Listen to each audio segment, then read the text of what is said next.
أعوذ بالله من الشيطان الرجيم بسم الله الرحمن الرحيم لإيلاف قريش إيلافهم رحلة الشتاء والصيف فليعبدوا رب هذا البيت الذي أطعمهم من جوع وآمنهم من خوف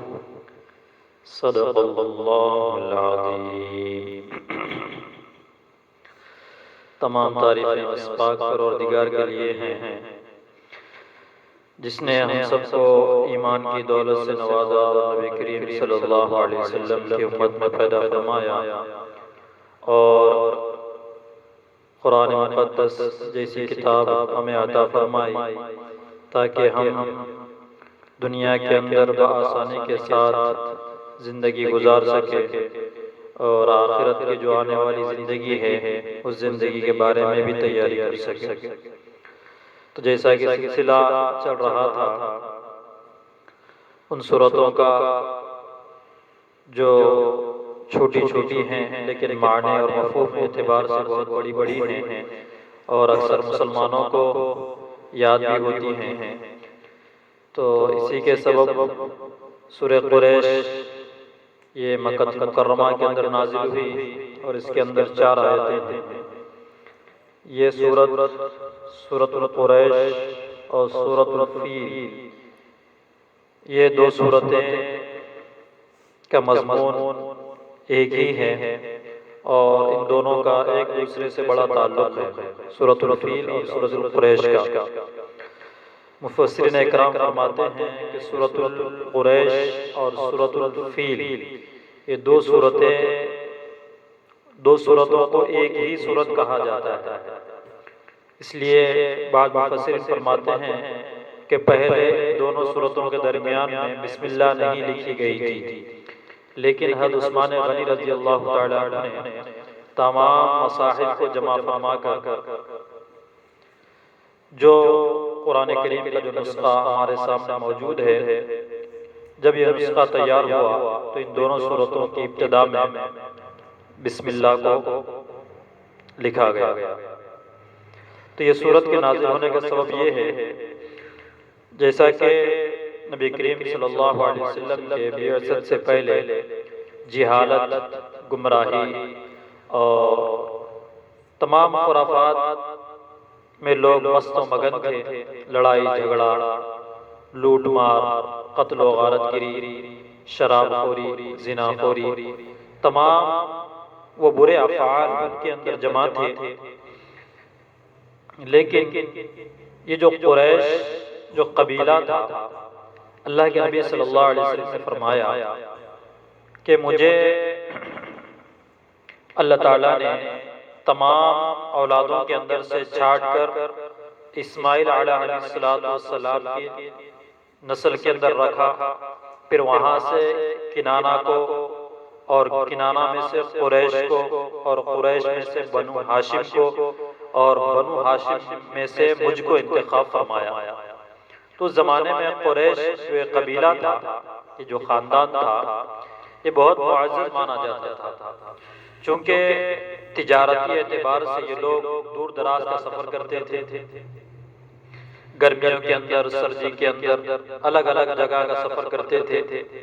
تو اس زمانے کے اندر سفر کرنا یہ بہت خوف کی بات تھی، اس اعتبار سے کہ لوگوں کا مال لوٹنا، قتل و غارت گری کرنا اور ان کا مال لے لیتے تھے اور یہاں تک کہ ان کو جان سے بھی مار دیتے تھے۔ لیکن قریش ایک ایسا قبیلہ خاندان تھا، جب یہ لوگ سفر کے لیے، تجارت کے لیے سفر کرتے تھے تو لوگوں کے نزدیک ان لوگوں کی عظمت بیٹھی ہوئی تھی کہ یہ لوگ مکہ المکرمہ کے لوگ ہیں اور کعبۃ اللہ کے رکھوالے ہیں اور وہاں کے متولی ہیں اور وہ اس کی دیکھ بھال کرتے ہیں۔ تو کعبۃ اللہ کی عظمت سے اللہ تعالیٰ نے ان کے مقام اور مرتبے کو بڑھا کر لوگوں کے اندر ان کی عزت بٹھا دی۔ تو اس وجہ سے، اس سبب سے لوگ ان کا مال نہیں لوٹتے تھے، ان کے قافلے کو نہیں لوٹتے تھے، نہ مارتے تھے، نہ ان کا مال لوٹتے تھے۔ تو اللہ تعالیٰ نے اس نعمت کے باعث میں ان لوگوں سے فرمایا، قریش سے،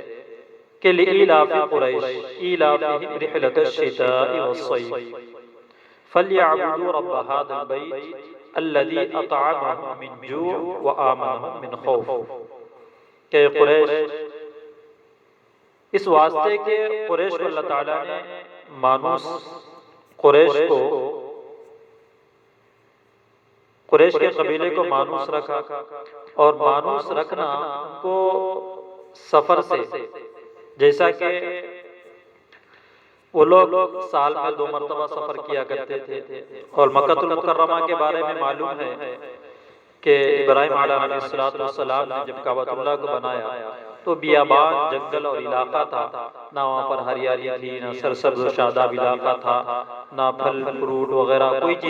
کوئی چیزیں نہیں وہاں پر نہیں ملتی تھی، کوئی تفریح کا کوئی مقام نہیں تھا۔ لیکن کعبۃ اللہ کے باعث اللہ تعالیٰ نے اس کی برکت سے وہاں پر دنیا کی ہر چیز کو وہاں پر لا کر لوگوں کو عطا کی، اور لوگ اس کو کھائے اور پیے، جیسا کہ قریش کے بارے میں فرمایا۔ قریش کا جو قبیلہ تھا،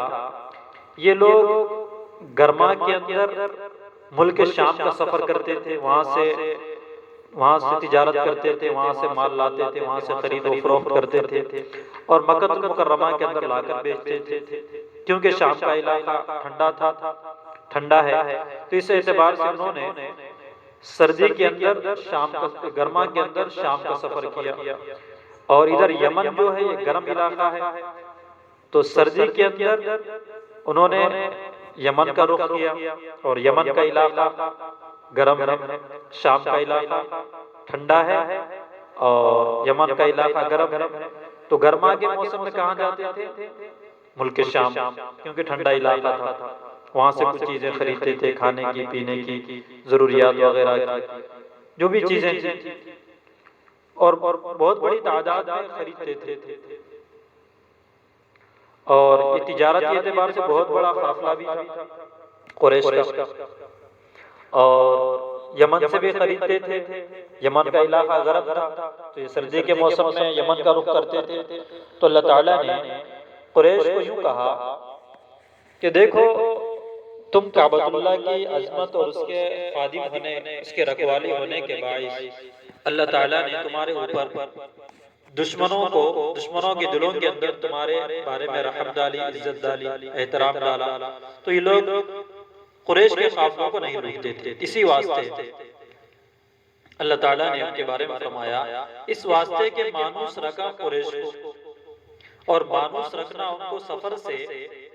جاڑے کے موسم میں اور گرمی کے موسم میں، تو اسے باعث اللہ تعالیٰ نے فرمایا قریش کو حکم دیا، فَلْيَعْبُدُوا، وہاں کے بسنے والوں کو حکم دیا، مکہ المکرمہ کے لوگوں کو، فَلْيَعْبُدُوا، کہ بس تم عبادت کرو، رب ھذا البیت، بیت اللہ کے رب کی، اس خانہ کعبہ کے رب کی، جو کہ اللہ کا گھر ہے۔ اسی باعث وہ لوگوں کو نہیں لوٹا جاتا تھا، نہ ان کو مارا جاتا تھا۔ تو اللہ تعالیٰ نے اس کی نعمت کے بارے میں فرمایا کہ تم شکر کرو کہ تم ملک شام اور یمن کا سفر تجارت کے معاملے میں کر کر وہاں سے مال لاتے ہو، کھانے اور پینے کی اشیاء وغیرہ لاتے ہو، تو اسے باعث ہم نے تمہاری جان اور تمہارے مال کو بخشوا کر یہ حکم دیتے ہیں تم کو، فَلْيَعْبُدُوا، کہ تم عبادت کرو، رب ھذا البیت، اس رب کی جو بیت اللہ کا خانہ کعبہ کا رب ہے، الذی اطعمہم من جوع، جس نے ان کو کھانا دیا بھوک میں کھانا دیا، کیونکہ تنگ دستی اور نہ وہ سرسبز شاداب علاقہ تھا، وہاں پر نہ کوئی نہ جو تھی، نہ جواری تھی، نہ کوئی اور چیزیں تھی، تو ملک شام اور دوسرے علاقے سے وہاں پر مال آتا تھا، کھانے پینے کی اشیاء آتی تھی۔ تو اللہ تعالیٰ نے فرمایا الذی، کہ جو کہ جس نے تم کو کھانا دیا، من جوع، بھوک میں، وآمنہم من خوف، اور امن دیا ڈر سے، یعنی خوف سے، بے خوف ہو کر سفر کیا کرتے تھے، لوگ تعظیم کرتے تھے، ادب کرتے تھے، احترام کرتے تھے کہ یہ مکہ کے محافظ لوگ ہیں، اور معاون لوگ ہیں، خدمت گزار لوگ ہیں، تو اس اعتبار سے ان کو کوئی خوف نہیں تھا۔ تو وہ گرما کے موسم میں ملک شام کا سفر کرتے تھے اور سردی کے موسم میں یمن کا سفر کرتے تھے، اور وہاں سے مال وغیرہ اشیاء چیزیں خرید کر لا کر وہاں پر بیچتے تھے، اس سے بہت سارا نفع کماتے تھے اور زندگی بآسانی کے ساتھ سکون کے ساتھ کھاتے اور پیتے اور امن سے زندگی گزارتے تھے۔ تو اللہ تعالیٰ نے اسی کے باعث قریش کو یہ حکم دیا کہ تم عبادت کرو بیت اللہ کے رب کی، جس نے تم کو بھوک کے اندر کھلایا اور خوف کے اندر امن دیا۔ اور یہ سورۃ الفیل یعنی ان لوگوں سے امن دیا جو کہ یمن سے ابرہہ جو تھا بیت اللہ کو ڈھانے آیا تھا۔ اسی سورت سے سورۃ الفیل کا تعلق ہے، انشاءاللہ آگے سورۃ الفیل کی جب اس کے معنی اور مفہوم بیان ہوں گے تو آگے کی بات انشاءاللہ اس سورت کے اندر آئے گی۔ اللہ تعالیٰ ہم سب کو اس سورت کے بار بار پڑھنے کی توفیق عطا فرمائے۔ اور بعض اللہ والوں کا کہنا ہے اور بعض حضرات فرماتے ہیں کہ اس سورت کے پڑھنے سے اللہ تعالیٰ خوف سے امن دیتے ہیں، جیسا کہ بعض حضرات نے لکھا ہے کتابوں کے اندر، اللہ والوں نے، بزرگوں نے، اولیاء اللہ نے، اولیاء کاملین نے، جن کی زندگی تقوی اور طہارت سے لبریز تھی، اور بے شمار کتابوں کے اندر امام جوزی اور تفسیر مدھری میں بھی اس کے بارے میں اس کے فضائل وارد ہوئے ہیں کہ اس سورت کے پڑھنے سے اللہ پاک مصیبت سے نجات دیتے ہیں۔ تو اس سورت کو جب بھی ہم پریشان یا غم یا خوف کے اندر ہوں تو اس سورت کو پڑھنے کا اہتمام بنائیں۔ اللہ تعالیٰ عمل کی توفیق عطا فرمائے۔ وآخر دعوانا الحمدللہ۔